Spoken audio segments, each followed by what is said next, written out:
श्री सच्चिदानंद सद्गुरु साईनाथ महाराज की जय। सद्गुरु श्री साईनाथुनि शरद बाबूजी की जय।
श्री सच्चिदानंद सद्गुरु साईनाथ महाराज की जय। सद्गुरु श्री साईनाथ शरद बाबूजी की जय। శ్రీ సాయి భక్త అనుభవ సంహిత ఆర్ఆర్ సామంత్ నిన్నటి తరువాయి. మా నాన్న అంతటి ఆధ్యాత్మిక ప్రగతిని సాధించలేదు. వారు పండరిపురం దర్శించారు. కుటుంబ సంప్రదాయాలకు అనుగుణంగా ఇంటిలోని ప్రతి ఒక్కరూ తమ జీవిత కాలంలో ఒక్కసారైనా పండరిపురం దర్శించి తీరాలని చెప్పేవారు. వారు 1911లో మరణించారు. వారు చివరి శ్వాస విడిచేంత వరకు ఎరుకలోనే ఉన్నారు. దక్షిణం వైపు చూపిస్తూ నన్ను తీసుకెళ్లడానికి వారు వచ్చి ఉన్నారు అని చెప్పి అంతిమ శ్వాస విడిచారు. ఈ విధంగా నా చిన్నతనమంతా పవిత్ర పారమార్థిక భావాలతో నిండిపోయింది. కానీ నేను విద్యను అభ్యసించిన వాతావరణం యొక్క బలమైన ప్రభావం ఈ భక్తి భావాలన్నింటినీ తుడిచివేయడమే గాక వ్యతిరేక భావాలను జనింపజేసింది. 1911 జూన్లో నా వివాహ సమయం అప్పుడు వంశపారంపర్యంగా వచ్చిన కిడ్నీ వ్యాధితో బాధపడసాగాను. ఒంటిపూట భోజనం, రాత్రిళ్ళు ద్రవాహారం తీసుకుంటూ వచ్చాను. అప్పుడే బాబా మహిమల గురించి వినడం వల్ల సాయి భక్తి బీజాలు మొలకెత్తసాగాయి. కానీ ఆధ్యాత్మికత పట్ల ఉన్న వ్యతిరేకత పోయి స్తబ్దత మాత్రం కొనసాగుతుంది. మా మామగారిని ఇతరులను అనుసరిస్తూ నా పరిసరాలకు అనుగుణంగా నడుచుకుంటుండేవాడిని. ఇతరులు బాబాకు నమస్కరిస్తే నేను వారికి నమస్కరించేవాడిని. ఒకసారి మసీదులో ఉన్నప్పుడు మాధవరావు బాబాకు నమస్కరించమని నాతో చెప్పాడు. నేను నమస్కరించాను. నా అంతరంగం ఎరిగిన బాబా ఒత్తిడి చేస్తే తప్ప ఇతను గురు పాదాలకు నమస్కరించడు. చాలా పాయపడాలా నేట్లాగాతో అని అన్నారు. సున్నితమైన ఒత్తిడి ద్వారానే బాబా నాలో క్రమంగా మార్పు తెచ్చారు. బాబా కృప వల్ల నాకు ఎంతో మేలు జరిగి బాబా పట్ల నమ్మకం పెరగసాగింది. నా వ్యాధి మూలంగా నేను అందరి వలె అన్ని వేళల్లో ఆహారం తీసుకోలేనందువల్ల శుష్కించిపోతున్నానని, వ్యాధి నివారణ చేయమని బాబాను అర్థించగా, నేను త్వరలోనే స్వస్థత పొందుతానని అల్లా అచ్చాకరేగా అన్నారు. నేను మితాహారం తీసుకుంటూ ముందు జాగ్రత్త కొరకు అప్పుడప్పుడు మందులు తీసుకుంటూ క్రమం తప్పకుండా మూత్ర పరీక్షలు చేయిస్తూ వచ్చాను. త్వరలోనే వ్యాధి నయమై మామూలుగా ఆహారం తీసుకోవడం మొదలుపెట్టాను. బాబా మాటలు నిజమయ్యాయి. నేను మొదటిసారి బాబాను దర్శించిన 11 నెలలకు, అంటే 5/6/1913 నాకు తొలి సంతానంగా ఆడపిల్ల జన్మించింది. అదే సంవత్సరం బస్ స్టాండ్లోనున్న తుంగరేశ్వర్ దేవస్థానం యొక్క కమిటీ చైర్మన్గా నేను నియమించబడ్డాను. 1915 గురు పూర్ణిమకు బాబాను రెండోసారి దర్శించాను. ఈసారి కూడా మా మామగారితో నా భార్యతో కలిసి వెళ్ళాను. ఈసారి షిరిడీ దర్శనంలో చెప్పుకోదగిన అనుభవాలేమీ కలగలేదు. కానీ 1915 ఫిబ్రవరిలో జరిగిన సంఘటన చెప్పుకోదగింది. నా ఎరుకలో లేకుండా నిగూఢ రీతిలో బాబా నన్ను ఎలా కాపాడుతున్నారో నాకు తెలిసింది. ఆ సంఘటన గురించి వివరిస్తాను.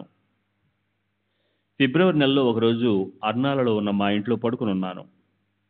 అప్పుడే అనారోగ్యం నుండి మెల్లగా కోలుకుంటున్నాను. మంచం మీద నుండి లేవబోతూ అకస్మాత్తుగా మూర్ఛ వచ్చి పడిపోయాను. నా భార్య, ఇతర కుటుంబ సభ్యులు నా చుట్టూ నిలబడి అది ఏ ప్రమాదానికి దారితీస్తుందో ఏమోనని భయపడుతున్నారు. ఆ సమయంలో నాకు ఒక దృశ్యం కనబడింది. యమదూతల వలె కనిపించి 8-10 నల్లని ఆకారాలు నా చుట్టూ మోగాయి. వారు డాలు బళ్ళ్యాలు పట్టుకుని ఉన్నారు. వారెందుకు నన్ను కొట్టి హింసిస్తున్నారు? నాలో నేను ఏమిటిదంతా, ఎందుకు వాళ్ళు నన్ను కొడుతున్నారు అని అనుకోసాగాను. కానీ వాళ్ళు నన్ను ఎంత కొడుతున్నా నాకేమీ బాధ తెలియడం లేదు. ఇంతలో గదిలోకి ఒక వెలుగు వచ్చింది. ఆ వెలుగు నుండి ఒక హస్తం ముందుకు వచ్చి ఆ ఆకారాలన్నింటినీ ఒక ప్రక్కకు ఈడ్చివేసింది. ఆ నల్లని ఆకారాలు ఆ వెలుగుకు దూరంగా గౌరవభావంతో నిలబడ్డాయి. ఆ హస్తం క్రిందగా తెల్లటి కప్ని కొంత భాగం కనిపించింది. అంతేగాక ఒక వింతైన పరిమళం కూడా గదంతా వ్యాపించింది. తర్వాత నాకు స్పృహ వచ్చి కళ్ళు తెరిచాను. క్రింద పడడం మూలంగా నాకు ఎలాంటి గాయాలు కాలేదు. నా కంటి అద్దాలు మాత్రం పగిలిపోయాయి. నా చుట్టూ చేరి ఉన్న కుటుంబ సభ్యులందరూ బాబానే నన్ను కాపాడారని నమ్మారు. నాకు మాత్రం అప్పుడు బాబాపై, అంటే 1915లో అంతటి నమ్మకం కలగలేదు. 1927లో నారాయణ మహారాజ్ మహిమ చవి చూసిన తరువాతే బాబాపై దృఢ నమ్మకం ఏర్పడింది. ఆ రోజు నన్ను రక్షించిన అమృత హస్తం సాయిబాబాదే అని గుర్తించాను. 1918 అక్టోబర్లో బాబా మహాసమాచంద్రానికి వారం 10 రోజుల ముందు మేము షిరిడి వెళ్ళి బాబాను దర్శించుకున్నాం. నా ఇద్దరు పిల్లలతో పాటు నా ఇతర కుటుంబ సభ్యులను కూడా తీసుకెళ్లాను. దురదృష్టవశాత్తు షిరిడీలో నా కుమారులిద్దరూ నీళ్ల విరేచనాలతో బాధపడసాగారు. మామూలుగా అలాంటి పరిస్థితుల్లో పూర్తిగా ఆహారం ఇవ్వకపోవడం కానీ లేదా ద్రవాహారం ఇవ్వడం కానీ చేస్తారు. కానీ ఈ విషయం బాబాకు చెప్తే వాళ్ళకి సీరా, అంటే గోధుమను ఒక నేతిలో ఉడికించింది, సీరా తినిపించండి అని అన్నారు. పిల్లలు సీరా తిన్నారు. 6 రోజుల్లో వాళ్ళకి ఆరోగ్యం చేకూరింది. మా మామగారు కూడా ఒకసారి జబ్బు చేసినప్పుడు బాబా ఆదేశం మేరకు నిషిద్ధమైన ఆహారాన్ని తీసుకున్నారు. బాబా ఆజ్ఞానుసారం నడుచుకున్నందువల్ల ఎటువంటి హాని కలగలేదు. శ్రీ సచ్చిదానంద సద్గురు సాయినాథ్ మహారాజ్ की जय. सद्गुरु श्री साईनाथ निशरद बाबू जी की जय.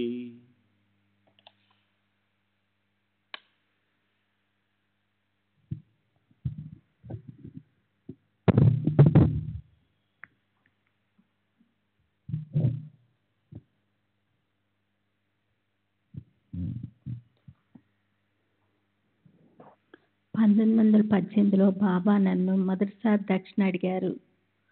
అలా ఎన్నోసార్లు అడిగారు. నేను వారు అడిగినంత మొత్తాన్ని ఇచ్చాను. వారు నన్నెప్పుడూ ఇతరుల దగ్గర అప్పు తీసుకొని దక్షిణ సమర్పించమని ఒత్తిడి చేయలేదు. అటువంటి ప్రదేశాల్లో అప్పు చేయటం నాకు ఇష్టం ఉండదు. నా జేబులోని డబ్బులన్నీ అయిపోక మునుపే వారు నన్ను దక్షిణ అడగటం మానివేశారు. మరి ఒక విశేషం ఏమంటే, నాకు ఆధ్యాత్మికత పట్ల అపనమ్మకం జనించిన సమయాల్లోనే నన్ను దక్షిణ అడిగేవారు. వారు దక్షిణగా అడిగే 25, 15, 10 సంఖ్యల్లో ఏదైనా అంతరార్థం ఉందో, లేక ఆ సంఖ్యలు ఏ విషయాన్నైనా సూచిస్తున్నాయో కూడా నాకు అర్థమయ్యేది కాదు. బాబా ఒక్కోసారి వాడాకెళ్ళి కూర్చో అని ఆదేశించేవారు. నేను వారి మాటలను యథాతథంగా తీసుకొని మేము ఉంటున్న బూటివాడకు వెళ్ళి మా మామగారి వద్ద కూర్చునేవాడిని.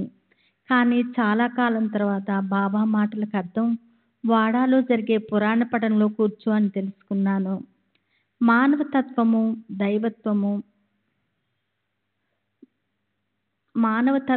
దైవత్వము కలగలిసిన స్వరూపమే శ్రీ సాయిబాబా. దైవత్వము దైవశక్తులు వారిలో ఒక భాగమని నా అభిప్రాయము. సాయిబాబాపై నాకు అలాంటి గొప్ప విశ్వాసం కలగటానికి మరొక సంఘటన దోహదపడింది. 1926 ఆగస్టులో నా కుమారుల్లో ఒకనికి తీవ్ర అనారోగ్యం కలిగి దీర్ఘకాలం కొనసాగింది. ఆ సమయంలో ప్రముఖ డాక్టర్లు వచ్చి పరీక్ష చేశారు. పిల్లవాడికి వచ్చిన వ్యాధిని ఎవరూ సరిగ్గా నిర్ణయించలేకపోయారు. ఒక్కొక్కరు ఒక్కో వ్యాధిగా నిర్ణయించి మందులు ఇవ్వసాగారు. ఏ ఒక్కటి పిల్లవాడి వ్యాధి నయం చేయలేకపోయింది. 1927 అక్టోబర్ నాటికి డాక్టర్లు వాడికి ఇక నయం కాదని తేల్చివేశారు. వాడిపై మేమందరము ఆశలు వదులుకున్నాము. అప్పుడు మా వదిన పిల్లవాడిని కేడ్గాంపేటలోనున్న నారాయణ మహారాజ్ దగ్గర తీసుకువెళ్తే బాగుంటుందని చెప్పింది. ఆమె సలహా మేరకు పిల్లవాడిని మహారాజ్ దగ్గరికి తీసుకెళ్ళాము. మహారాజు వాడిని ఆశీర్వదిస్తూ అతడికి నయం అవుతుందని ఈ తీర్థం తీసుకోండి అన్నారు. అదొక గొప్ప మలుపు. అంతకుముందు చికిత్స చేసిన డాక్టర్ల మందులు మార్చడంతో పిల్లవాడు క్రమంగా కోలుకోసాగాడు. 6 నెలలకు ప్రమాదం తప్పిపోయింది. ఆ తర్వాత బలం పుంజుకొని సంపూర్ణ ఆరోగ్యవంతుడయ్యాడు.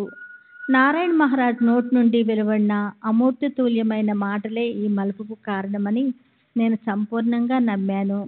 నారాయణ మహారాజు శ్రీ సాయిబాబా లాంటి సత్పురుషులను సామాన్య మానవ మాత్రులుగా పరిగణించడం సరికాదని నాకు అర్థమైంది.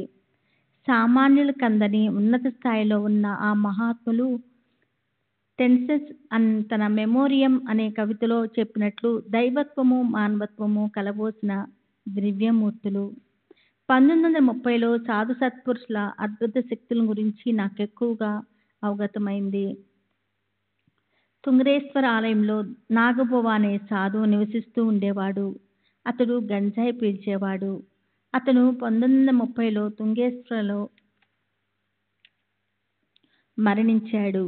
ఆ రోజు రాత్రి నేను బాంద్రాలోని నా గదిలో కలతగా నిద్రిస్తున్నాను.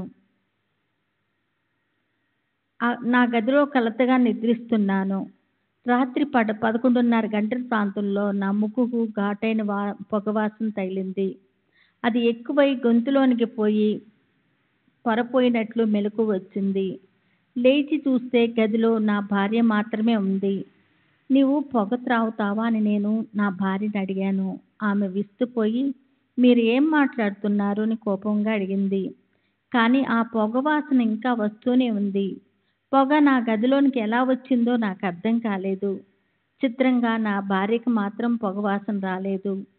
మరుసటి ఉదయం నేను కారు నడుపుకుంటూ గ్రామంలో ప్రయాణిస్తున్నాను. తుంగరేశ్వర ఆలయానికి అప్పుడు చైర్మన్గా ఉన్నతను ఎదురుపడి నా కారు ఆపి నాగబువ గత రాత్రి 2 గంటల ప్రాంతంలో మరణించాడని, అతని అంతిమ సంస్కారాలకు ఏమేమి ఏర్పాటు చేయాలో తెలపమని అడిగారు. నాగబువ దేహం విడిచి వెళ్లే ముందు నా గదికి వచ్చి వెళ్ళాడని అప్పుడు అర్థమైంది. నా గదిలో వచ్చిన పొగవాసన నాగబువ తాగే గంజాయి పొగవాసనగా నేను గుర్తించాను కూడా. 1915లో బాబా నా గదికి వచ్చి నల్లని ఆకారాలను ఈడ్చివేసినప్పుడు వింతైన సుగంధ పరిమళము వచ్చినట్లు చెప్పాను కదా. ఆ పరిమళం బాబా వచ్చినప్పుడు మాత్రమే వస్తుందని కూడా గ్రహించాను. బాబా నా గత జన్మల వృత్తాంతం నా ముందే శ్రీ నానాసాహెబ్ నిమోన్కర్కి వివరించారు. కానీ నేను వాటిని స్పష్టంగా వినలేకపోయాను. ఆ వివరాలేవో నిమోన్కర్ని అడిగి తెలుసుకునేలోగా అతను మరణించాడు. సెప్టెంబర్ 16వ తేదీ 1936. బాపురావు నారాయణ్ చందోర్కర్, భూస్వామి, వయస్సు 40 సంవత్సరాలు, బ్రాహ్మణుడు. తండ్రి నారాయణ గోవింద్ ఉరఫ్ నానాసాహెబ్ చందోర్కర్, గోగ్రన్వాడే, డోంబ్లే, కళ్యాణ్ దగ్గర జిఐపి. నాకు 4 సంవత్సరాల వయసున్నప్పుడు మా నాన్న నన్ను సాయిబాబా దగ్గరికి తీసుకెళ్ళాడు. అప్పుడు మహల్సాపతి బాబా పాదాలకు తలకు చందనం పూసి పూజించేవాడు. వారి నుదుటిపై ఎవరూ చందనం పూసేవారు కాదు. మొదటిసారిగా నేను అమాయకంగా మన దేవుళ్ళకు దిద్దినట్లే వారి నొసటపై చందనం దిద్దాను. అప్పటి నుండి ఇతర భక్తులు కూడా వారి నొసటపై చందనం పూసేందుకు అనుమతి లభించింది. ఇది జరిగింది 1900 సంవత్సరంలో. 1902లో ప్రాంతంలో బాబా తన గీతలోని సంస్కృత శ్లోకాలకు అర్థం చెప్పారని మా నాన్న చెప్పాడు. వారు నిగూఢ నీతి కథలు సాంకేతిక పరిభాష ఉపయోగించకుండా సామాన్యంగా పండితులు చెప్పే విధంగా బోధించారు. 1902 సంవత్సరం నుండి బాబా నిగూఢమైన రీతిలో నీతి కథలు సంజ్ఞలతోనూ మాట్లాడటం ప్రారంభించారట. బాబాకు సంస్కృతం తెలుసునని వారు గీతలోని తద్విద్ధి ప్రణిప్రాతేన అన్న శ్లోకానికి సరైన అర్థం బోధించారని చెప్పాడు. బాబా అద్వైతవాది అని మా నాన్న చెప్పారు. కానీ వారు బోధించిన అద్వైత సిద్ధాంతమేదో నాకు చెప్పలేదు. బాబా చేసిన చమత్కారాలు, చెప్పిన భవిష్యత్ వాణి, ప్రవచనాలు మొదలైనవి స్వయంగా విన్నాము, చూశాం. కానీ తత్వం గురించి పెద్దగా పట్టించుకోలేదు. 1913 తర్వాత భక్తులు అసంఖ్యాకంగా బాబా చెంత గుమికూడేవారని, దీనివల్ల వారి ప్రశాంతతకు భంగం వాటిల్లిందని మా నాన్న చెప్పాడు. బాబా ఒకసారి కన్నీటితో, నేను దేనినైతే విస్తారంగా ఇవ్వదలిచానో దాన్ని తీసుకునేవారే లేరు, నేను ఇవ్వలేనటువంటిదే వారు కోరుతున్నారు అని వాపోయారట. మా నాన్నగారికి జామేర్కి బదిలీ అయింది. ఒకసారి బాబా మా నాన్నగారితో ఒక ఆసక్తికరమైన చమత్కారం గురించి చెప్పారు. 1903-1904లో ప్రాంతంలో జామేర్లో మా అక్క మైనతాయి ప్రసవం కష్టమైనప్పుడు బాబా ఓ గోసావిచే ఊది పంపి కాపాడారు. కానీ ఆ పసిబిడ్డ మసితనంలోనే చనిపోయింది. మా అక్క చిన్న వయసులోనే ఇంకో సంతానం లేకుండా విధవరాలైంది. ఇది మా కుటుంబాన్నంతా విషాదంలో ముంచేసింది. మా నాన్నతో కలిసి మేమంతా షిరిడీ వెళ్ళాము. మా నాన్న బాధతో నిశ్శబ్దంగా బాబా ముందు కూర్చున్నాడు. సాధారణంగా మా నాన్న చూడంగానే బాబా పలకరించేవారు. మా నాన్న కూడా సంతోషంగా కబుర్లు చెప్పేవాడు. అంతా ఉల్లాసంగా ఉండేది. ఈసారి అక్కడ నిశ్శబ్ద వాతావరణం ఉంది. కొన్ని నిమిషాల తర్వాత బాబానే మొదటి నిశ్శబ్దాన్ని ఛేదించారు. శ్రీ సచ్చిదానంద సద్గురు సాయినాథ్ మహారాజ్ కి జై. సద్గురు శ్రీ సాయినాథ్ శరత్ బాబూజీ కి జై.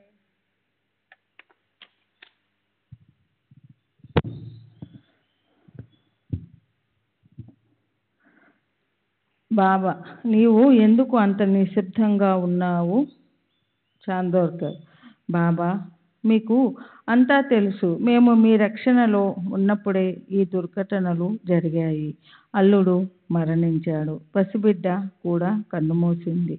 బాబా: నీవు బిడ్డ కోసం, అల్లుడు కోసం నా దగ్గరికి వచ్చి ఉంటే పొరపాటు పడినట్లే. ఈ విషయంగా నా దగ్గరికి రానవసరం లేదు. ఇవన్నీ అంటే బిడ్డ పుట్టడం, బంధువులు మరణించడం వంటివి నా ఆధీనంలో లేవు. అవి పూర్వజన్మకు అనుగుణంగా జరుగుతూ ఉంటాయి. ఈ జగత్తును సృష్టించిన ఆ పరమేశ్వరుడు కూడా వాటిని మార్చలేడు. భగవంతుడు ఆ సూర్యుడిని గాని చంద్రుణ్ణి గాని వారి నిర్ణీత ప్రదేశాలకు 2 గజాల అవతల నుండి ఉదయించమని శాసించగలడనుకుంటున్నావా? శాసించడు కూడా. అలా జరిగితే అంతా తారుమారే గందరగోళం అయిపోతుంది. చాందోర్కర్: అయితే మీరు ఒకరికి కొడుకు పుడతాడని చెప్తారు, వారికి కొడుకు పుడతాడు. మరొకరికి ఉద్యోగం వస్తుందని చెప్తారు, వారికి ఉద్యోగం వస్తుంది.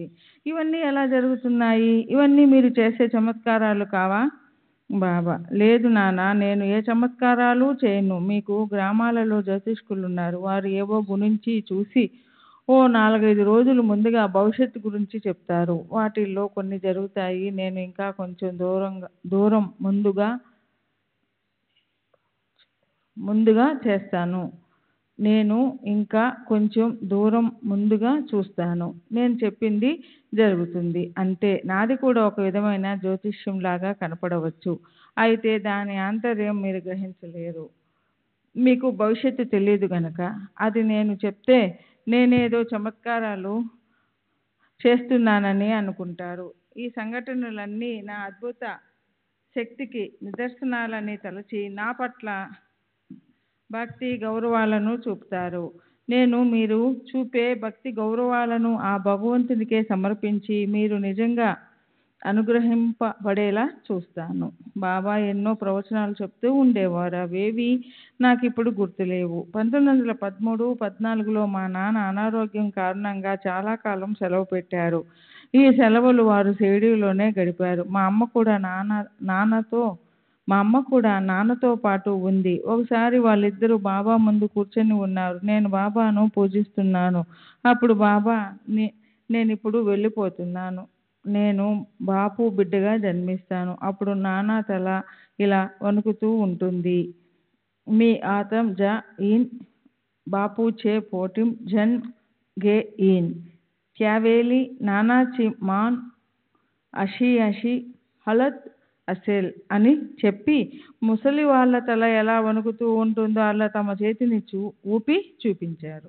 ఇది విని మా నాన్న నాకు కొడుకు పుట్టే వరకు తాను జీవించి ఉంటానని తలచాడు. కానీ దురదృష్టవశాత్తు మా నాన్న 1921లోనే మరణించాడు. వారు తీవ్ర అనారోగ్యంతో ఉన్నప్పుడు బాబా అంతకు ముందు చెప్పిన విషయం గుర్తొచ్చి మా నాన్న కోలుకుంటారని అనుకున్నాను. ఎందుకంటే నాకు అప్పటికి ఇంకా వివాహం కాలేదు, కొడుకు పుట్టలేదు. కానీ విధి నిర్ణయం మరోలా ఉంది. మా నాన్న మరణించారు. నాకు 1922లో వివాహం అయ్యింది. మా నాన్న తల ఎన్నడూ వణకలేదు. నాకు తెలిసినంత వరకు బాబా వల్లించే మంత్రాలన్నీ సంస్కృతంలోనే కాక అరబిక్, పర్షియన్ భాషల్లో ఉండేవి. బాబా కొండాజీతో కలిసి పత్యా చదివేవారు.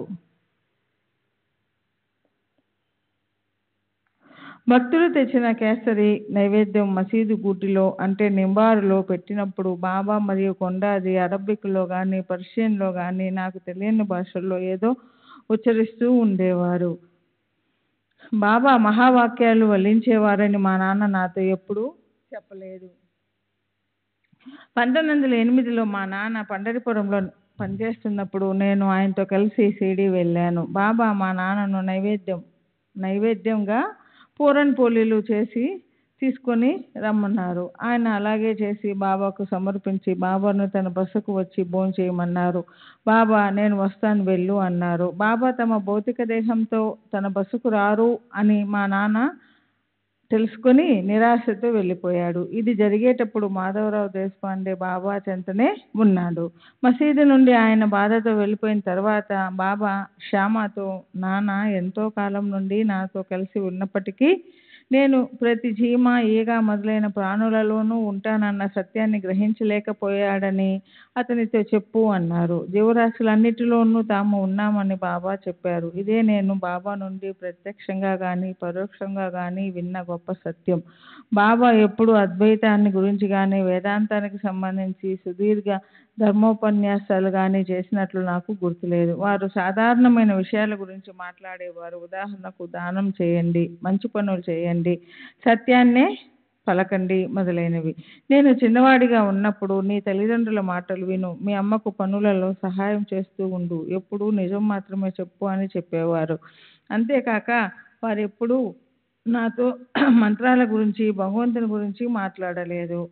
బాబానే నా రక్షకులని నా అచంచల విశ్వాసం. నా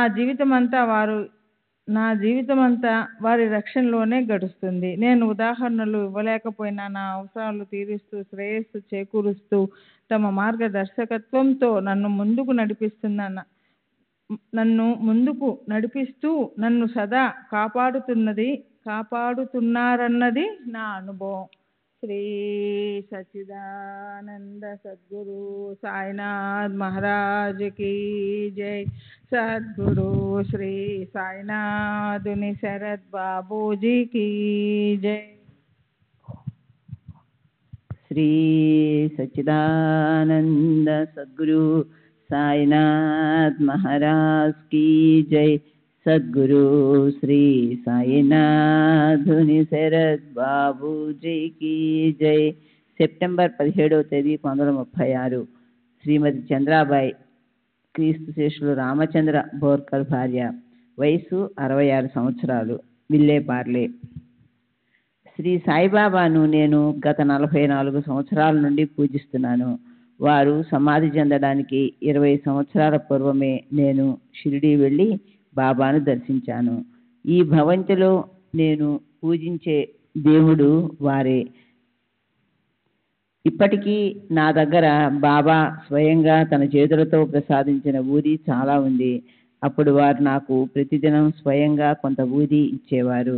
దానినంతా సేకరించి దాచి ఉంచాను. ఎందుకంటే వారి చేతుల నుండి వచ్చిన ఊది అమూల్యమైనది, అతి శక్తివంతమైనది కాబట్టి. నా దగ్గర బాబా పవిత్ర దంతంతో కూడిన తాయెత్తు కూడా ఉంది. ఈ పవిత్ర దంతాన్ని వారి జ్ఞాపికగా నాకు ప్రసాదించారు. బాబాపై నాకు అపారమైన భక్తి విశ్వాసాలుండేవి. దానికి తగినట్లు వారు కూడా నన్ను అంతగా అనుగ్రహించారు. నేను 1898 ప్రాంతంలో బాబాను దర్శించినప్పుడు సాటేవాడ లేదు. మసీదు కూడా ఇప్పటి తీరుగా లేదు. మసీదుకు మరమ్మతులు చేసి తిరిగి నిర్మించిన తర్వాతే సాటేవాడ నిర్మించబడింది. ఆ రోజుల్లో బాబా ఇప్పుడు సాటేవాడలో ఉన్న వేప చెట్టు క్రింద కూర్చొని ఉండేవారు. బాబా నీటితో దీపాలు వెలిగించే లీలను నేను చూశాను. వారు మొదట రేకు డబ్బాలో నిల్వ ఉన్న కొద్ది నూనెలో నీరు పోసి త్రాగారు. తరువాత ప్రమిదలను నీటితో నింపి వెలిగించారు. బాబా కొయ్య పలకను సన్నని గుడ్డ పీదికలతో మసీదు కప్పుకు వేలాడదీసి దానిపై నిద్రించటం కూడా చూశాను. ఆ కొయ్య పలక 4 మూలలా వెలుగుతున్న దీపాలుండేవి. అప్పుడు గొప్పవారెవరు బాబాను దర్శించేందుకు వచ్చేవారు కాదు. నేను షిరిడీ ఎప్పుడు వెళ్ళినా గ్రామస్తుల ఇళ్లలోనే ఉండేదాన్ని. బాబా నాపై చూపిన కరుణ అపారం. ఈ విషయం చెప్పేటప్పుడు ఆమెకు బాబాపైనున్న కృతజ్ఞతాభావం అతిశయించగా కన్నీరు కార్చింది. దుఃఖ భారంతో మాట్లాడలేక గద్గద కంఠంతో మధ్య మధ్యలో ఆగి సంభాషణ కొనసాగించింది. నా భర్త శ్రీ బోర్కర్ ఎప్పుడూ సాయిబాబాను దర్శించేందుకు వెళ్ళలేదు. అయినప్పటికీ బాబా వారిని దయతో కాపాడుతూ వచ్చారు. వృత్తిరీత్యా ఇంజనీర్ అయిన నా భర్త 1909లో పండరీపురంలో బ్రిడ్జి నిర్మాణపు పనులలో నిమగ్నమై ఉన్నాడు. అప్పుడు మా వారి నివాసం పండరీలోనే. మా వారు అక్కడ ఉన్నప్పుడు నేను షిరిడీ వెళ్ళి బాబాను సేవిస్తూ ఉన్నాను. ఒకరోజు బాబా, నీవు పండరీపురం వెళ్ళడం మంచిది, నేను నీ వెనకే వస్తాను, నాకు ఏ వాహనాలు అక్కర్లేదు అని నన్ను వెంటనే బయలుదేరమన్నారు. నేను వెంటనే బయలుదేరాను. అక్కడ ఏం జరిగిందో ఏమో, నేను పండరీ వెళ్ళేటప్పటికీ నా భర్త అక్కడ లేడు. అతను ఉద్యోగానికి రాజీనామా చేసి బొంబాయి వెళ్ళినట్టు తెలిసింది. అది విన్న వెంటనే నాకు దుఃఖమాగలేదు. నా దగ్గర కొన్ని రూపాయలు మాత్రమే ఉన్నాయి. అంతేకాక నాతో మరి 2 మిత్రులు కూడా ఉన్నారు. నా దగ్గరున్న డబ్బుతో మేము ముగ్గురం కుర్డువాడి వరకు వెళ్ళగలిగాము. కుర్డువాడిలో దిక్కుతోచని స్థితిలో ఆలోచిస్తూ ఉన్నాము. అకస్మాత్తుగా ఒక ఫకీరు మా ముందుకు వచ్చి, దేని గురించి దీర్ఘాలోచన చేస్తున్నావు అని అడిగారు. అతనికి నేనేమీ జవాబు చెప్పలేదు. అతను, నీ భర్త ధోండులో ఉన్నాడు, ఈ 2తో వెంటనే అక్కడికి వెళ్ళు అన్నాడు. కానీ రైలు ఛార్జీలకు డబ్బెక్కడ నుండి వస్తుందో తెలుపమని అతనిని అడిగాను. ఆ ఫకీరు వెంటనే ధోండుకు 3 టికెట్లు నా చేతిలో పెట్టి వెళ్ళిపోయాడు. నేను టికెట్లు తీసుకుని ఆ ఇద్దరితో కలిసి ధోండు వెళ్ళే రైలు ఎక్కాను. ఆ సమయంలో నా భర్త ధోండు స్టేషన్లో ఒక బల్లపై కూర్చొని టీ తాగుతూ కునికిపాట్లు పడుతున్నాడు. అప్పుడు ఒక ఫకీరు వచ్చి, ఎందుకు నా తల్లిని ఇలా నిర్లక్ష్యం చేస్తున్నావు? ఆమె ఇంకాసేపటికి వచ్చే రైలులో ఫలానా భోగి నుండి దిగబోతోంది అని భోగి నెంబర్ కూడా చెప్పాడు. నా భర్త ఉలిక్కిపడి, ఎవరీ ఫకీరు, ఎందుకు ఇలా చివాట్లు పెడుతున్నాడు అనుకుంటూ పైకి చూశాడు. కానీ ఫకీరు అంతర్ధానమయ్యాడు. అంతలో రైలు వచ్చింది. నా భర్త నన్ను కలుసుకొని ఇంటికి తీసుకువెళ్ళి తనకు ఫకీరు కనిపించిన విషయం చెప్పి నేను పూజించే సాయిబాబా ఫోటో చూపించమని అడిగాడు. నేను చూపించాను. దానిని చూసిన తరువాత తనకు ప్లాట్ఫామ్పై కనిపించిన ఫకీరు సాయిబాబానే అని రూఢీ చేసుకున్నాడు. శ్రీ సచ్చిదానంద సద్గురు సాయినాథ్ మహారాజ్ की जय. सद्गुरु श्री साईनाथ मुनि शरद बाबू जी की जय.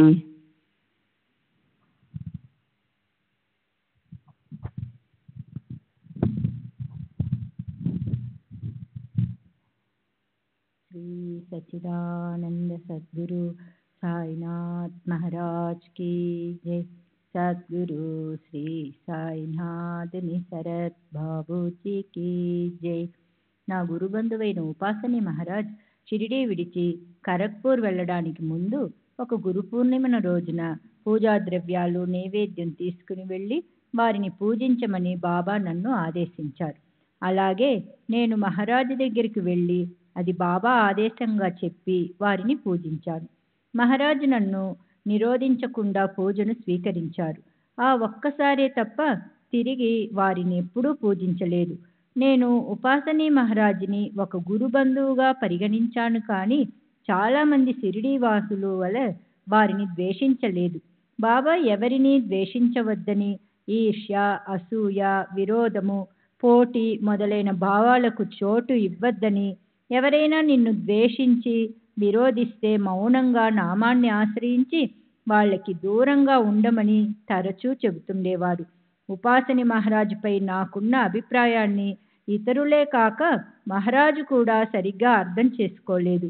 2 సంవత్సరాల క్రితం ఉపాసని పంచకన్య సంస్థాన్ స్థాపనలో మార్పులు తెచ్చే సందర్భంలో ఏర్పాట్లు చూడడానికి నేను సాకోరి వెళ్ళాను. అప్పుడు కూడా మహారాజు నాకు వారితో విరోధభావం ఉన్నట్లు అపార్థం చేసుకుని విడిగా మాట్లాడేందుకు అవకాశము ఇవ్వలేదు. నేను తిరిగి వచ్చేశాను. 1918లో బాబా సమాధి చెందడానికి ముందు తర్వాత కూడా వారు నాపైన, నా వాళ్లపైన చూపిన దయ, కరుణ అంతులేనివి. తాము దేహత్యాగం చేసిన తరువాత నా శ్రేయస్సు గురించి బాబా ముందే యోచించారు. 1918లో దసరాకు 3 నెలల ముందు వారు నాతో, బాయి, బాబా నన్ను ఎప్పుడు బాయి అని పిలిచేవారు. ఇక మీదట నన్ను చూడటానికి నువ్వు ఇక్కడికి రానవసరం లేదు. నీవు ఎక్కడ ఉన్నా నేను నీతోనే ఉంటాను అన్నారు. ఈ మాటలు చెబుతున్నప్పుడు ఆమె కళ్ళు చెమర్చాయి. బాబా ఎంతో దయతో పలికిన ఆ మాటలు నిత్య సత్యాలు. తరువాత నేను వెళ్ళిపోయాను. దసరాకు కొద్ది రోజుల ముందు నేను పంచాగ్నిలో ఉన్నప్పుడు బాబా తరచూ నా గురించే ఆలోచిస్తున్నారని, వారు ఎక్కువ రోజులు జీవించేటట్లు లేరని హరిసీతారాం దీక్షిత్ నాకు కబురు పంపాడు. నేను వెంటనే బయలుదేరి బాబా తుదిశ్వాస విడిచే సమయానికి షిరిడీ చేరాను. అంతిమ సమయంలో నేను వారి నోట్లో నీరు పోశాను. బగ్యా కూడా అలాగే చేశాడు. బాబా బగ్యాపై ఒరిగి అంతిమ శ్వాస విడిచారు. ఆ తరువాత 1919లో ఒకసారి, 1933లో మరోసారి షిరిడీ వెళ్ళాను. బాబా తామిచ్చిన మాట ప్రకారం నేను ఎక్కడ ఉన్నా ఎప్పుడూ నా వెంటే ఉండి నాకు సహాయపడుతున్నారు. నేను బాబాపై కొన్ని పద్యాలు వ్రాశాను. వాటిని నా అనుభవాలతో పాటు సాయి లీలా మాసిక్ పత్రికకు పంపాను.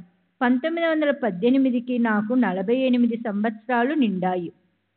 నేనప్పటి వరకు గర్భం దాల్చలేదు. నాకొక బిడ్డ ఉంటే బాగుండేది కదా అని అనుకుంటూ ఉండేదాన్ని. కానీ నా చుట్టూ ఉన్న వాళ్ళు, డాక్టర్లు నాకు ఆ వయస్సులో బిడ్డలు పుట్టడం అసంభవమని అన్నారు. నేను బాబాను 1918లో దర్శించినప్పుడు నా కోరిక తెలిసి ఇలా అడిగారు. బాబా, బాయి, నీ హృదయంలోని కోరిక ఏమిటి? నేను, బాబా, మీకన్నీ తెలుసు, ప్రత్యేకంగా నేను చెప్పవలసినది ఏముంది? ఆ తరువాత 3 సంవత్సరాలకు నా నెలసరి ఆగిపోయింది. డాక్టర్ పురందరే నన్ను పరీక్షించి నా కడుపులో ఉన్నది గడ్డ అని, దానిని ఆపరేషన్ ద్వారా తొలగించాలని తేల్చి చెప్పారు. నేను సమ్మతించక 10 నెలలు ఆగిన తరువాత కానీ ఏ నిర్ణయము తీసుకోనని చెప్పాను. అంతవరకు గర్భధారణ జరగకుండా 51వ సంవత్సరంలో గర్భం రావడం అసంభవమని డాక్టరు నచ్చజెప్ప చూశాడు. కానీ బాబా అసంభవాన్ని సంభవం చేశారు.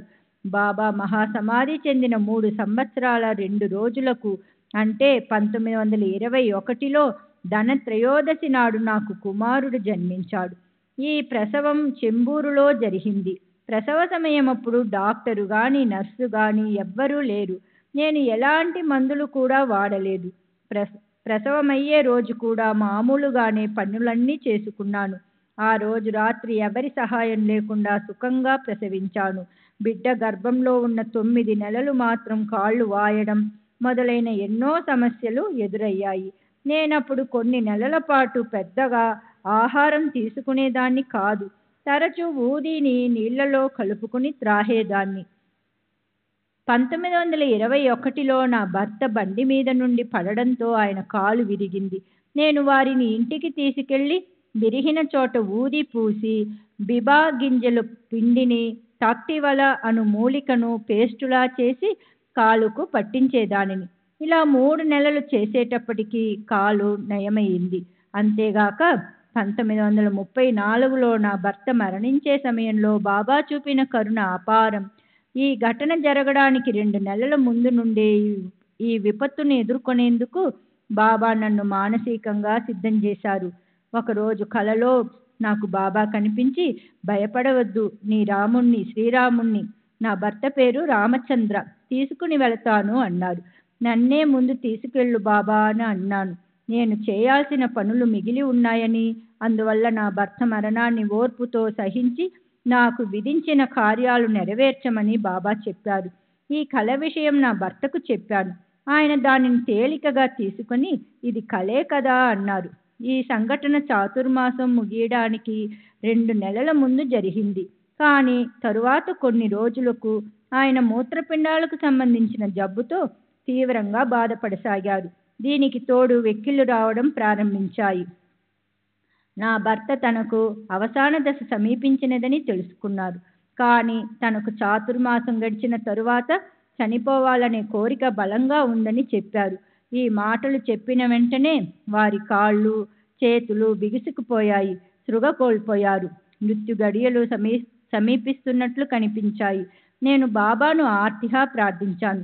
వారిని చాతుర్మాసం వెళ్లేంత వరకు బ్రతికించమని వేడుకున్నాను. మరుసటి రోజు నా భర్త సృగలోకి వచ్చారు. కాళ్లలో కదలిక వచ్చింది. వారు చాలా ఉల్లాసంగా కనిపించారు. శ్రీ సచ్చిదానంద సద్గురు సాయినాథ్ మహారాజ్ కీ జై. సద్గురు శ్రీ సాయినాథ్ శరత్ బాబూజీ కీ జై. శ్రీ సచ్చిదానంద సద్గురు సాయినాథ్ మహారాజ్ కీ జై.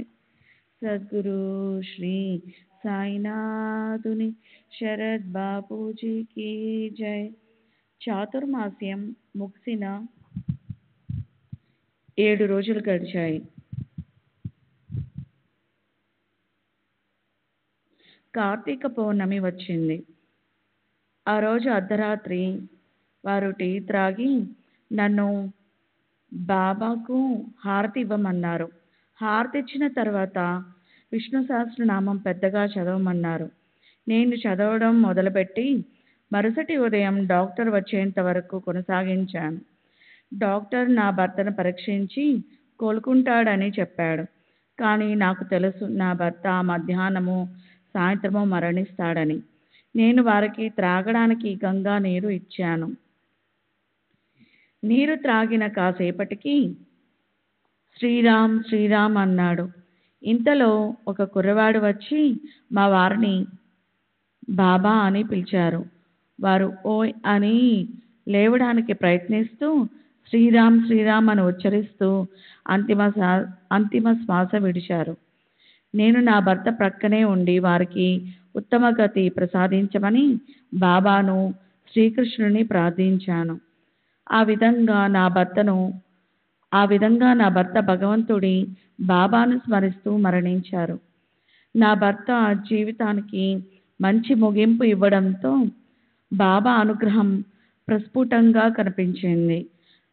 మా వారు మరణించిన తర్వాత నా కుమారుని పోషణ, ఈ భవంతిని నిలబెట్టుకోవాల్సిన బాధ్యత నాపై పడ్డాయి. కొందరు బంధువులు నాకు ఎడతెగని చిక్కులు తెచ్చి కోర్టులో వ్యాజ్యం వేస్తానని బెదిరించారు. నేను ఎంతో కష్టపడి 14,000 రూపాయలు సేకరించి వారికి ఇచ్చి ఈ ఇంటిని వారి బారి నుండి కాపాడవలసి వచ్చింది. తర్వాత కొందరు శత్రువులు మంత్రించిన నిమ్మకాయతో క్షుద్రశక్తులను ఆవహింపజేసి మా ఇంటిలోనికి విసిరారు. మాకు హాని చేయాలని, మా ఇంటిని ఎవ్వరూ అద్దెకు తీసుకోకూడదని వారు అలా చేశారు. సాయిబాబా నా కలలో కనిపించి ఈ విషయం గురించి చెప్పారు. నేను వెంటనే మా మనిషిని గోవాకు పంపి అక్కడున్న మా కులదైవాన్ని ప్రార్థించి ఆ దేవి అనుగ్రహంతో ఆ క్షుద్ర ప్రయోగాన్ని మంత్రాలను త్రిప్పికొట్టవలసి చేశాను. శ్రీ సచ్చిదానంద సద్గురు సాయినాథ్ మహారాజ్ కీ జై. సద్గురు శరత్ బాబు జీ కీ జై. శ్రీ బలవంత్ హరికార్నిక్, బొంబాయి, వయసు 54 సంవత్సరాలు, బాంద్రా. నేను సాయిబాబా భక్తుడను. ఇంటిలో సాయిని పూజించడమే కాక ప్రతి సంవత్సరం వారి దర్శనార్థం క్రమం తప్పకుండా షిరిడీ వెళ్తూ ఉంటాను. దాసగను కీర్తనల వినడం ద్వారా నాకు మొదట సాయి భక్తిపై విశ్వాసాలు ఏర్పడ్డాయి. మొదటిసారిగా 1911లో షిరిడీ వెళ్ళి బాబాను దర్శించాను. వారి కళ్ళు నన్ను ఎంతగానో ప్రభావితం చేశాయి. వారితో ఒక్క మాట మాట్లాడకపోయినా ప్రతి సంవత్సరం వారిని తప్పక దర్శించాలని నిర్ణయించుకున్నాను. నేను షిరిడీ వెళ్ళి వచ్చిన తర్వాత నా తల్లిదండ్రులు కూడా షిరిడీ వెళ్ళి బాబాను దర్శించారు. అప్పటి నుండి మా కుటుంబం అంతా నిత్యం సాయిని పూజించనారంభించాం.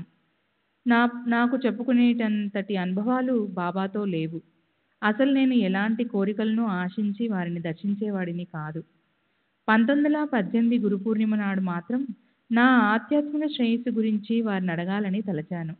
కానీ వారు ప్రసన్నంగా కనిపించనందువల్ల వారినేమీ అడగలేక అసంతృప్తితో బయటికి వచ్చి టాంగా ఎక్కబోతున్నప్పుడు నానావళి వచ్చి నన్ను కౌగలించుకొని, భగవంతుడు నీకు మేలు చేస్తాడు, అల్లా తేరా అచ్చా కరేగా అన్నాడు. నా భార్య సాయిబాబాను దర్శించిన తర్వాత వారి భక్తురాలయ్యింది. ఆమె 1928లో మరణించింది. మరణానికి ముందు ప్రసవానంతరం వచ్చే అస్వస్థతలతో దాదాపు 9 నెలలు బాధపడి చివరకు మృత్యుముఖానికి చేరింది. చివరి 6-7 రోజులు ఆమె పూర్తిగా స్పృహ కోల్పోయింది. నేను ఆమె ముందు బాబా ఫోటో పెట్టాను. ఆశ్చర్యకరంగా అంతిమ గడియల్లో ఆమెకు స్పృహ వచ్చింది. ఆమె చేతులు జోడించి ముందు బాబాకు, తర్వాత నాకు నమస్కరించింది. తర్వాత పెద్ద కుమారులను దగ్గరికి పిలిచి చిన్నవారిని జాగ్రత్తగా చూసుకోమని చెప్పి అంతిమ శ్వాస విడిచింది. బాబా కృప వలన ఆమెకు శాంతి, సద్గతి లభించింది. నేను సాధువులు, సత్పురుషులు, సంతలు అన్న పదాలను సమాన అర్థంతో వాడతాను.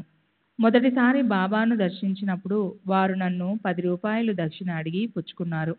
దాంతో నా దగ్గర తిరుగు ప్రయాణానికి కూడా డబ్బు మిగలలేదు.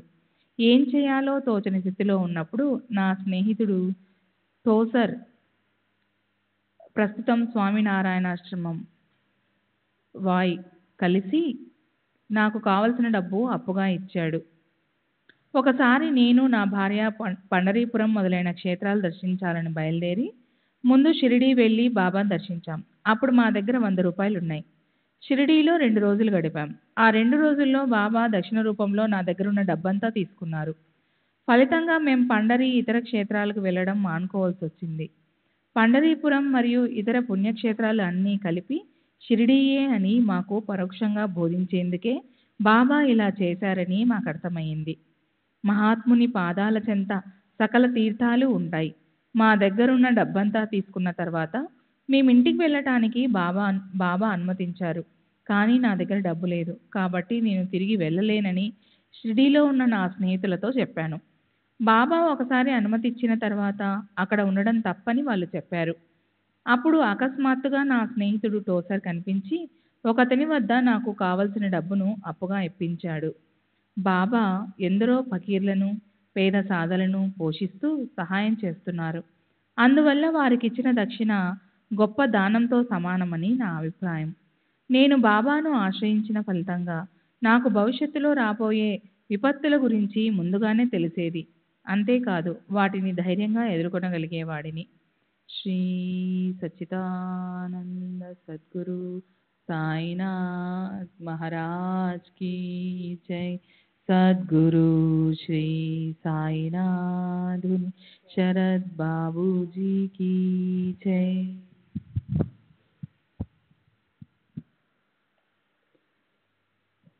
వినాయక అప్పాజీ వైద్య సెప్టెంబర్ 25వ తేదీ 1936. శ్రీ వినాయక్ అప్పాజీ వైద్య, గుమస్తా, బొంబాయి నౌకాశ్రయ అకౌంట్స్ ఆఫీస్. వయసు 45 సంవత్సరాలు. కాయస్థ ప్రభు. పరశురాం భవనాలు, వరోత్సవ రోడ్డు, అంధేరి. నేను దాసగను కీర్తనలు విని 1912 ఈస్టర్ సెలవుల్లో బాబాను దర్శించడానికి షిరిడీకి వెళ్ళాను. తర్వాత వారి మహాసమాధి అనంతరం 1923 నుండి షిరిడీకి వెళుతున్నాను. ప్రతి సంవత్సరం ముఖ్యంగా రామనవమి ఉత్సవాలకు తప్పక షిరిడీ వెళుతూ ఉంటాను. 1933లో నేను షిరిడీలో 20 రోజులు గడిపాను. బాబా ప్రసాదించిన స్వప్న దర్శనాలు, ఊది మహిమ మొదలైన అనుభవాలను శ్రీ సాయిలీలా మాసిక్ పత్రికకు వ్రాసి పంపాను. 1927లో నా భార్య క్షయ వ్యాధితో 8 నెలల పాటు బాధపడింది. ఆమె కోలుకునే సూచనలు కనిపించలేదు. నేను ఆమెను షిరిడీకి తీసుకువెళ్ళాను. వెళ్ళిన 4 రోజులకు జ్వరం తగ్గిపోయింది. నేను వెంటనే ఆమెను తీసుకొని తిరిగి అంధేరి వచ్చేశాను. కానీ 10 రోజుల తర్వాత వ్యాధి తిరగబెట్టింది. ఆమెకి ఇక వ్యాధి నయం కాదని తీర్మానించుకొని గ్రామానికి తీసుకువెళ్ళదలిచాను. కానీ ఆమెకు బాబా కలలో కనిపించి వ్యాధి నయమవుతుందని చెప్పారు. కల వచ్చిన 15 రోజులకు ఆమెకు జ్వరం తగ్గిపోయింది. ఆపై ఆమె బరువు పెరిగి పూర్తిగా కోలుకుంది.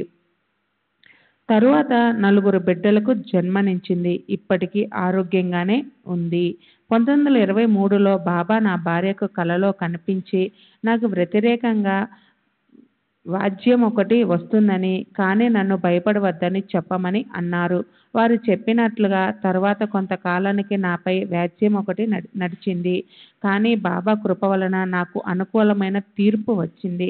అదే సంవత్సరం జూన్ నెలలో ఒక గురువారం నాడు బాబా నా భార్యకు దర్శనమిచ్చి తలకు కట్టుకునే వస్త్రాన్ని ఇమ్మని అడిగారు. కానీ ఇంటిలో అలాంటిది ఏమీ లేనందున ఆమె కొంత బియ్యము, పప్పు ఇచ్చింది. బాబా వాటిని తీసుకొని అంతరార్థమయ్యారు. అంతకు మునుపు నా భార్య బాబాను చూసి ఉండలేదు. కానీ ఆమె దగ్గరికి వచ్చిన వ్యక్తిని వర్ణించిన మీదట వారు తప్పక బాబానే అయి ఉంటారని నేను అనుకున్నాను. బాబా ఎప్పుడు నాతోనే ఉండి నన్ను కాపాడుతూ ఉన్నారని నా గట్టి నమ్మకం. ఎందుకంటే నాకు ఎన్ని కష్టాలు వచ్చినా వారి సహాయంతో బయటపడే వాడిని. 1933లో బాబా నా కలలో కనిపించారు. నేను వారికి ₹1 దక్షిణ సమర్పించాను. వారు ఆ రూపాయిని నాకు తిరిగి ఇచ్చి నీకెంత కావాలో అంత తీసుకో అన్నారు. ఇది జరిగిన నెల లోపల అనుకోని విధంగా నాకు ఉద్యోగంలో పదోన్నతి ప్రమోషన్ లభించింది. 10 సంవత్సరాల క్రితం 3 ఏళ్ల వయసు ఉన్న నా సోదరుని కుమార్తె చాలా రోజుల పాటు 105 డిగ్రీల జ్వరంతో బాధపడుతూ ఉండేది. వైద్య చికిత్సలేమీ పని చేయలేదు.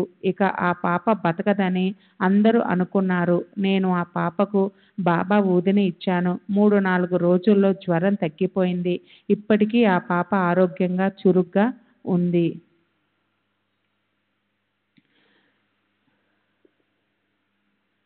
శ్రీ సచ్చిదానంద సద్గురు సాయినాథ్ మహారాజ్ की जय. సద్గురు శ్రీ సాయినాథుని శరత్ బాబూజీకి జై.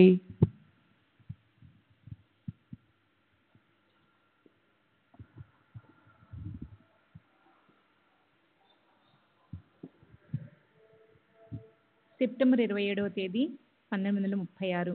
శ్రీ బీవీ దేవ్, రిటైర్డ్ మామల్దార్, స్టేషన్ రోడ్డు, ఠానా. సాయిబాబా అద్వైతాన్ని గురించి చెప్పడం కానీ, ఆ మార్గంలో ఎవరినైనా నడిపించడం కానీ జరిగిందా అని మీరు అడిగితే, వారి దగ్గరికి వచ్చే భక్తుల్లో ఎవరికీ అంతటి అర్హత ఉందని నేను అనుకోను. శ్రీ దాబోల్కర్, నానాసాహెబ్ చందోర్కర్, మహల్సాపతి, హరిసీతారాం దీక్షిత్ మొదలైన వారు బాబాకు ప్రథమ శ్రేణి భక్తులు. వీరందరూ ఎవరికి వారు సమర్థులు, సచ్యులురు. మహల్సాపతి సాధు స్వభావుడు, విధేయుడు మరియు దైవభక్తి కలవాడు. అతనికి విద్య, నాగరికత రెండూ లేవు. కటిక దారిద్ర్యంలోనూ అతను పవిత్రంగా జీవనం గడిపేవాడు. బాబా అతనిని అలాగే ఉంచారు. దీక్షిత్ బాబాకు విధేయత చూపుతూ వారిపై అచంచల విశ్వాసం కలిగి ఉండేవాడు. ఆధ్యాత్మిక విషయాల్లో అతను ప్రారంభ దశలో ఉన్నాడు. అతని ఆధ్యాత్మిక ప్రగతి కోసం ఏకనాథ భాగవతాన్ని పారాయణ చేయమని బాబా ఆదేశించారు. నానాసాహెబ్ చాందోర్కర్కు సంస్కృతం తెలుసు. అతను భగవద్గీతను అధ్యయనం చేస్తుండేవాడు. నేను 1911లో పదవీ విరమణ చేసి బాబా వద్దకు వెళ్ళాను. దీక్షిత్ ఆదేశానుసారం బాబాకు పాదపూజ చేయబోయాను. కానీ బాబా వారించారు. నీవు పూజించిన అవసరం లేదు, దక్షిణ ఇచ్చావు, అది చాలు అన్నారు. నేను బాలక్రామ్ను ప్రశ్నించడం, బాబా కోపడడం, నన్ను జ్ఞానేశ్వరి పారాయణ చేయమని ఆదేశించడం మొదలైన విషయాలన్నీ శ్రీ దాబోల్కర్ రచించిన శ్రీ సాయి సచ్చరిత్రలో ప్రస్తావించబడి ఉన్నాయి. బాబా ఒకసారి దక్షిణ రూపంలో ఒకటి తర్వాత ఒకటిగా 4 బంగారు నాణాలను నా వద్ద నుండి తీసుకున్నారు. తర్వాత నేను తీసుకున్నది ఒక్కటే అన్నారు. నేను బాబా, నేను 4 ఇచ్చాను. బాబా, నేను కాదనలేదు. నీవు 4 ఇచ్చినా నాకు అందింది ఒక్కటే. నాకు అర్థం కాలేదు. బాబా, నీకు అర్థమవుతుందిలే.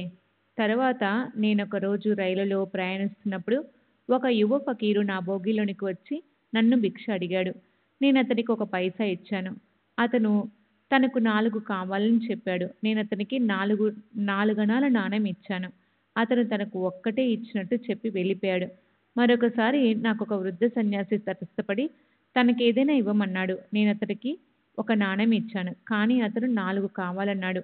ఇలా బాబా వివిధ రూపాల్లో వచ్చి నాకు వారి మాటల్లోని అంతరార్థం బోధించడానికి ప్రయత్నిస్తున్నట్లు అవగతమైంది. నేను వారికి మనస్సు, బుద్ధి, చిత్తము, అహంకారము అను 4 ఇచ్చినా వారు తీసుకునేది ఒక్కటే, అది ఆత్మ లేక జీవుడు అన్న విషయం క్రమంగా అర్థమైంది. శ్రీ సచ్చిదానంద సద్గురు సాయినాథ్ మహారాజ్ की जय. సద్గురు శ్రీ సాయినాథుని శరత్ బాబూజీకి.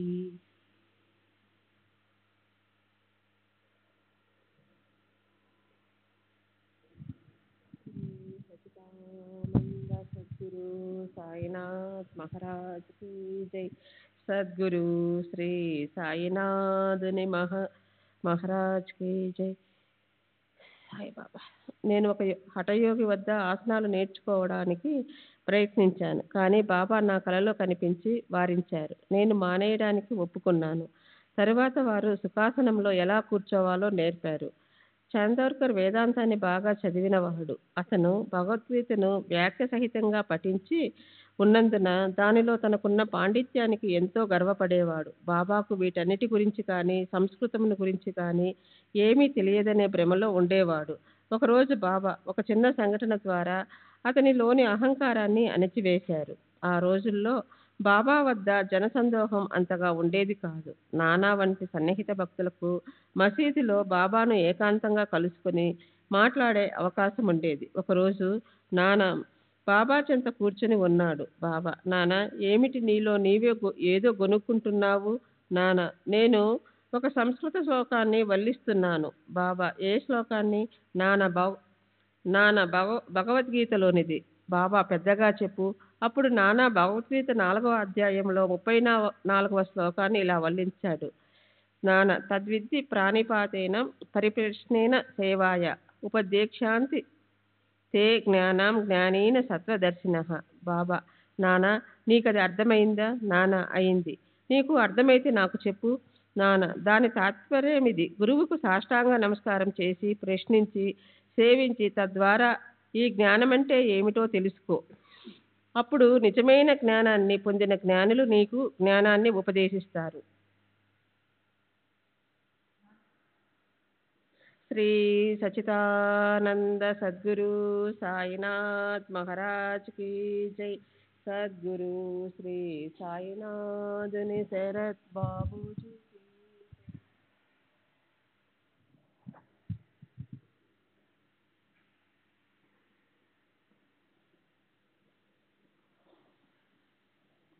బాబా: నానా, నీకు ఇది అర్థమైందా?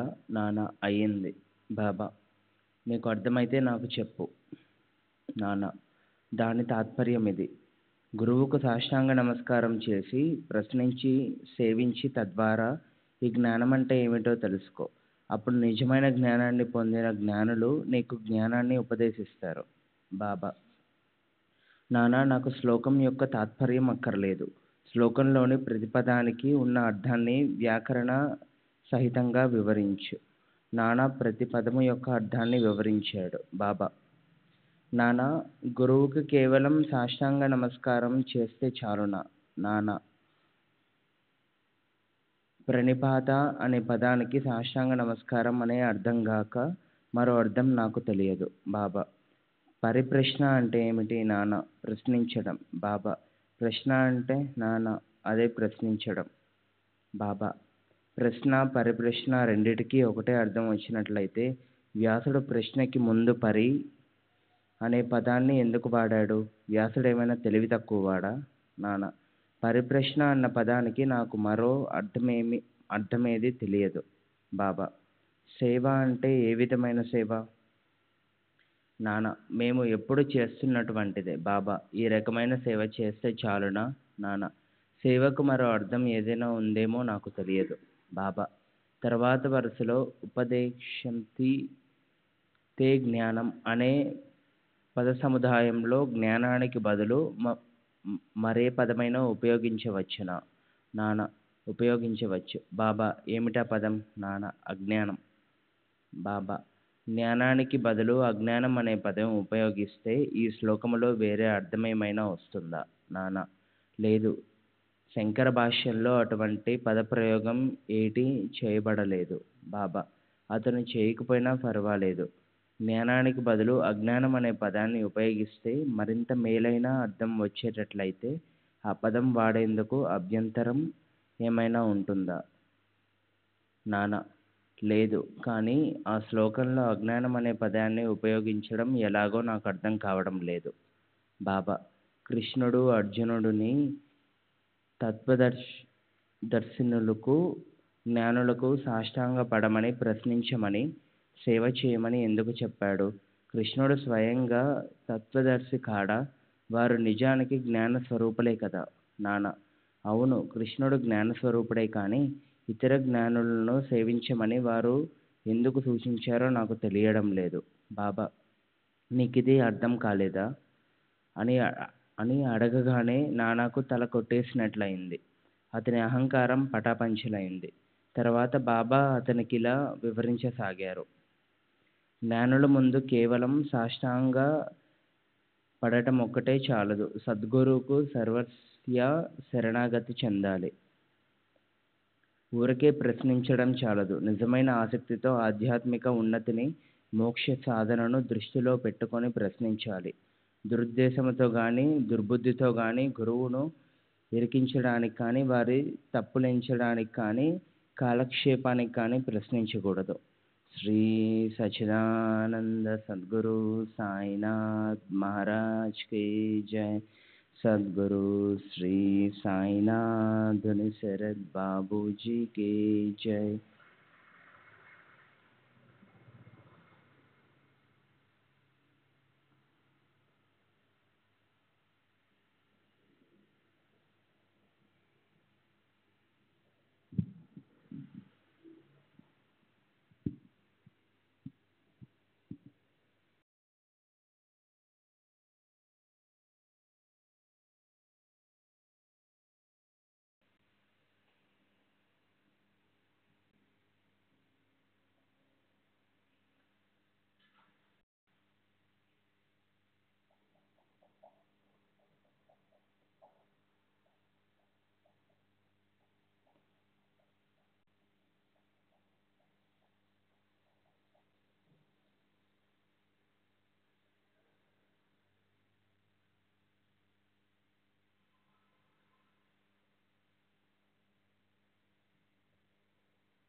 श्री सच्चिदानंद सद्गुरु साईनाथ महाराज की जय।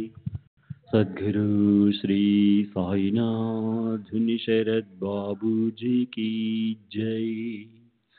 साई रहम नजर करना, बच्चों का पालन करना। साई रहम नजर करना, बच्चों का पालन करना। जाना तुमने जगत पसार, सब ही झूठ जमाना। जाना तुमने जगत पसार, सब ही झूठ जमाना। साई रहम नजर करना, बच्चों का पालन करना। साई रहम नजर करना, बच्चों का पालन करना। मैं अंधा हूँ बंदा आपका, मुझसे पथ दिखलाना। मैं अंधा हूँ बंदा आपका, मुझसे पथ दिखलाना। साई रहम नजर करना, बच्चों का पालन करना। साई रहम नजर करना, बच्चों का पालन करना। दासगण कहे अब क्या बोल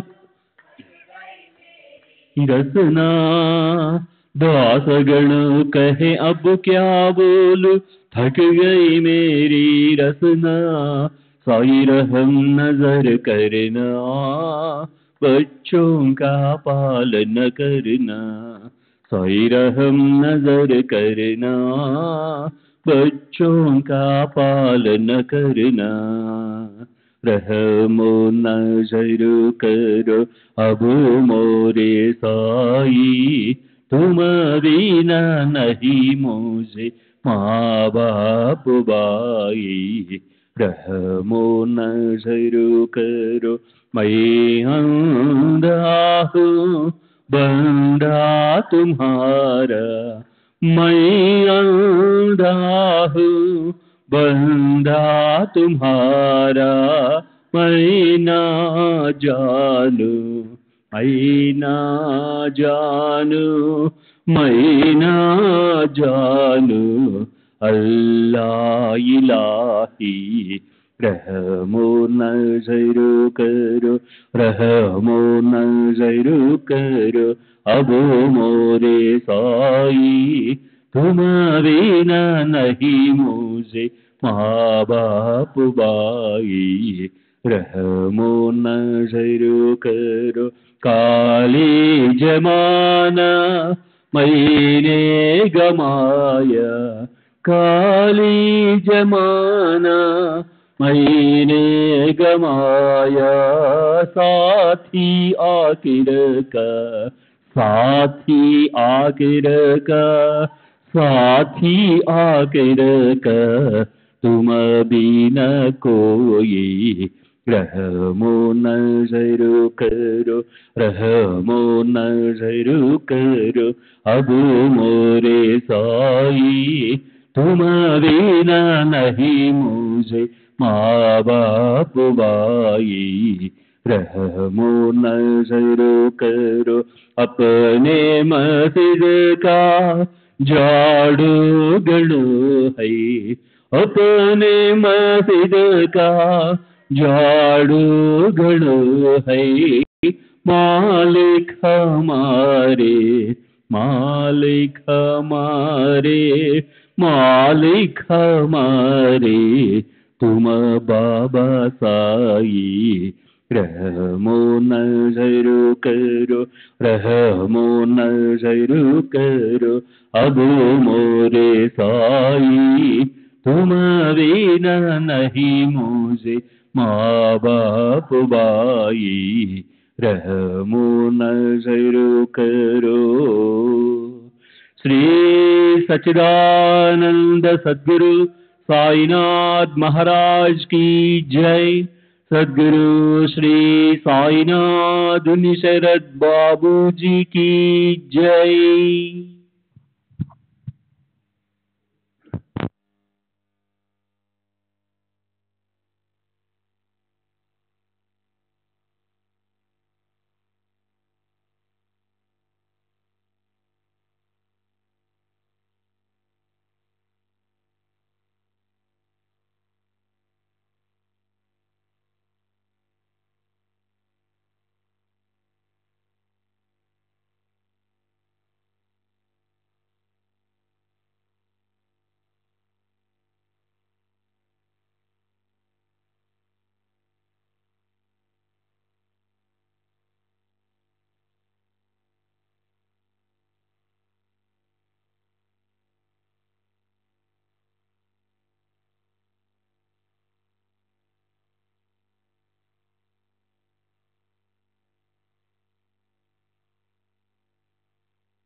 श्री सच्चिदानंद सद्गुरु साईनाथ महाराज की जय। सद्गुरु श्री साईनाथुनि शरद बाबू जी की जय।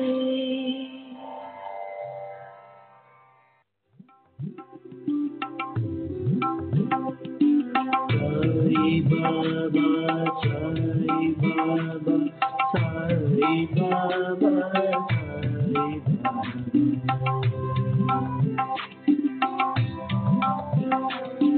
साई बाबा साई बाबा।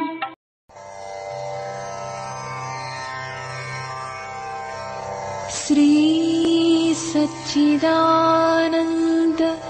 सद्गुरु साईनाथ महाराज की जय।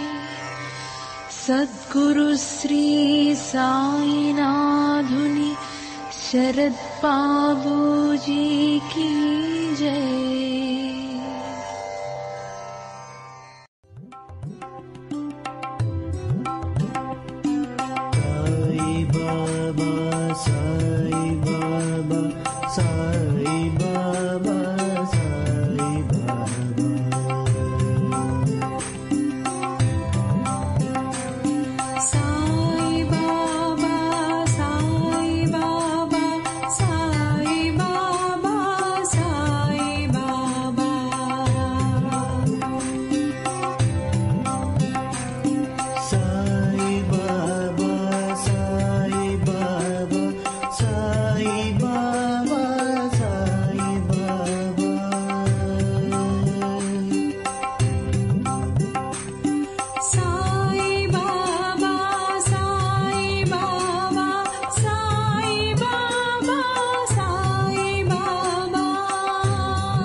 Sai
Baba,